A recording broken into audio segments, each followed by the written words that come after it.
1 year ago today, as a matter of fact, a young couple left their flooded home in northeast Knox County and they have not gone back. Their house was declared uninhabitable and, well, they can't rebuild it because of a new county ordinance. Yet their mortgage, well, it continues. Well, that's why they called WATE 6 on Your Side consumer reporter Don Dare asking for help. It was like a river coming through the house. Taking us into her home was emotionally difficult for Brandy Dunn. The furniture she and her husband bought 10 months before last February's devastating storm is ruined. Nearly 2 feet of floodwater rushed through their newly purchased home, destroying their dreams. We were sitting at the kitchen table we sat down for like a minute and we just looked at each other and water was coming up our legs and we just said, we don't have flood insurance. This home video, recorded from their front porch, shows how high the water rose and how rapidly it flowed. And we just bought the house and it's all over with and I don't know what we're going to do now. The day after the storm, the results are startling. Their $170,000 home, of which they put down $37,000, was destroyed. They never imagined floodwater was this destructive. It was the first home purchased by the couple and everything was lost. A state geologist's report concluded that a sinkhole drainage system just off the edge of Brandy's property could not handle days of continuous rain last year. This is just the sinkhole opening. Brandy says flash flooding was common in her front yard. What looks like a pile of sticks on the other side of her property line are sinkholes, several of them. When their house was built in 1996, Knox County regulations said sinkholes could be used as a drainage system. During the flood, water was coming out of it. It could not tolerate any more water. So then it came out very quickly at that point.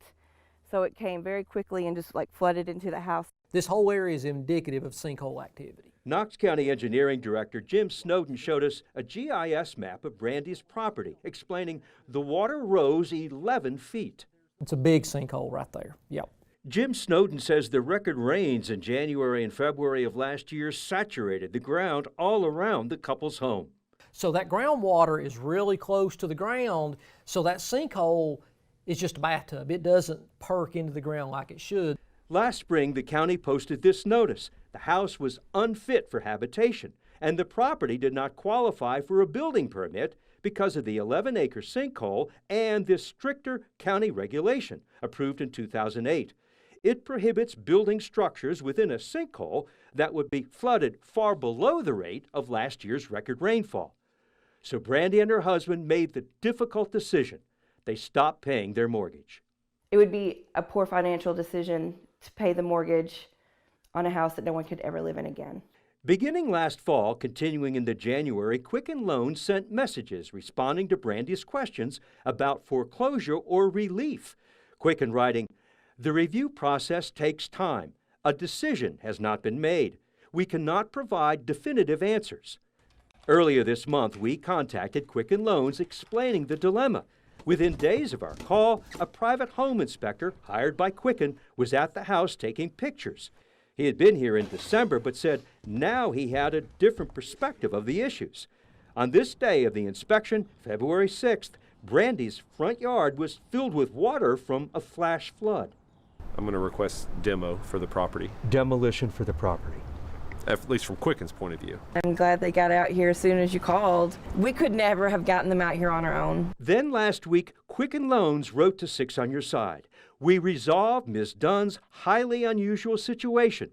The mortgage is forgiven." We've been working with the insurers and others to remove the obligation on the mortgage.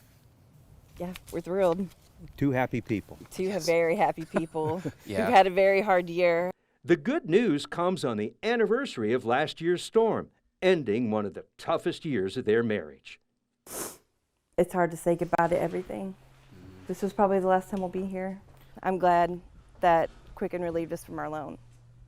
They certainly are, and Lori and Bo. Their loss amounts to more than $70,000, but Brandy and her husband Brandon, they have a plan. Their plan is to rebuild and have a new home by the year 2022. Aww. And this time the home will be built on solid ground Yes. and not near a sinkhole. And they're really grateful to Quicken Loans for helping them here at the very end.